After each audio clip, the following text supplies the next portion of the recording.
জান্নাতের মধ্যে যারা বসবাস করবে, জান্নাতের অধিবাসীরা কেউ কোনো আফসোস করবে না।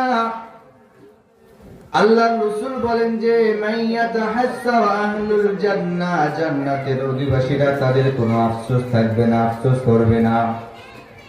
ইল্লা আলা সাআতিন, শুধু ওই সময়ের জন্য ছাড়া, মাররাত বিহিম, যা তাদের জীবন থেকে অতিবাহিত হয়ে গেছে। আমার প্রিয় ভাইরা, একটু মনোযোগ দিয়ে শুনি। জান্নাতে যাওয়ার পরেও মানুষ কেন আফসোস করবে?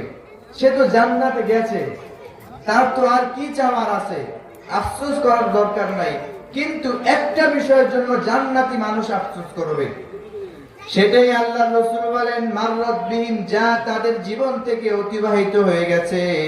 লাম ইয়াযকুরুল্লাহা ফিহা, ওই সময়ের জন্য দুনিয়ার জিন্দেগিতে যে সময় আল্লাহর স্মরণ থেকে তারা গাফেল ছিল, শুধু ওই সময়টুকুর জন্য জান্নাতি মানুষ আফসোস করবে। দুই ব্যক্তি একই জান্নাতে গিয়েছে, দুই ব্যক্তিকে আল্লাহ সুবহানাহু ওয়া তাআলা একই জান্নাত দান করেছেন, সব কিছু একই দিয়েছেন, কিন্তু এক জান্নাতের মধ্যে আল্লাহ সুবহানাহু ওয়া তাআলা একটি নিয়ামত বেশি দিয়েছেন, একটি মিশকের ঘ্রাণ বেশি দিয়েছেন, যেটা আরেক জান্নাতের মধ্যে দেয় নাই। বুঝতে পারছেন? দুই ব্যক্তি জান্নাতে গেছে, একই জান্নাত, একই কোয়ালিটি, একই স্থান, কিন্তু একজনকে আল্লাহ তাআলা একটা নিয়ামত বেশি দিয়েছে, সেই নিয়ামতটা হচ্ছে মিশকের ঘ্রাণ, আর আরেক জান্নাতে সেটা দেয় নাই। যেই জান্নাতে ওই মিশকের ঘ্রাণ দেওয়া হয় নাই, ফেরেশতাদেরকে সম্বোধন করে ওই ব্যক্তি একই জান্নাত, আমার একই জান্নাত, তার জান্নাতের মধ্যে এত সুন্দর ঘ্রাণ যেটা আমার জান্নাতের মধ্যে নেই।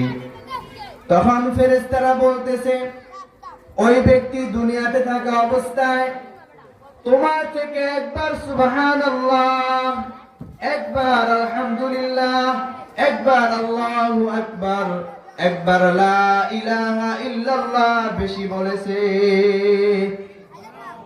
জোরে বলেন সুবহানাল্লাহ।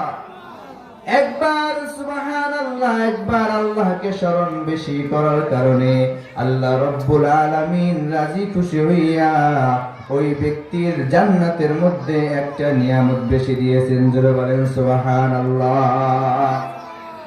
আমার প্রিয় ভাইরা, এই কথা ওই জান্নাতি ব্যক্তি শোনার পর আফসোস করতে থাকবে আর বলতে থাকবে, হায় আফসোস, আমার জীবনে আমি কত সময় অতিবাহিত করেছি দোকানে বসে বসে, আমার জীবনে আমি কত সময় নষ্ট করেছি হেলায় খেলায়। ওই সময় যদি আমি আমার রবকে একবার স্মরণ করতাম, আজকে আমার মাকাম আরো উঁচু মানের থাকতো। ওই সময় জান্নাতি ব্যক্তিরা আফসোস করে বলবে, তাদের হাত কামড়াবে, শরীরের চামড়া ছিলে ফেলবে আর আফসোস করতে থাকবে, আয় আল্লাহ, কত সময় আমি অবহেলা করেছি, নষ্ট করেছি বন্ধু বান্ধবের সাথে। ওই সময়টুকু আমি লক্ষ লক্ষ বার আল্লাহকে স্মরণ করতে পারতাম, আল্লাহর জিকির করতে পারতাম, আমার সময়টুকু আমি দিনের পথে কাজে লাগাতে পারতাম। জান্নাতি ব্যক্তি এই কথা বলে আফসোস করতে থাকবে।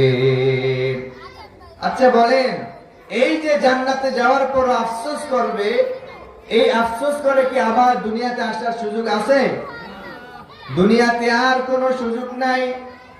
আমার যুবক ভাইরা, বৃদ্ধ বাবাজিরা, পর্দা নিশি আমার মা বোনেরা, আমাদের জীবন থেকে যে সময় একবার চলে যায়, ওই সময় আর কোনোদিন ফিরে আসে না, আর আসবেও না।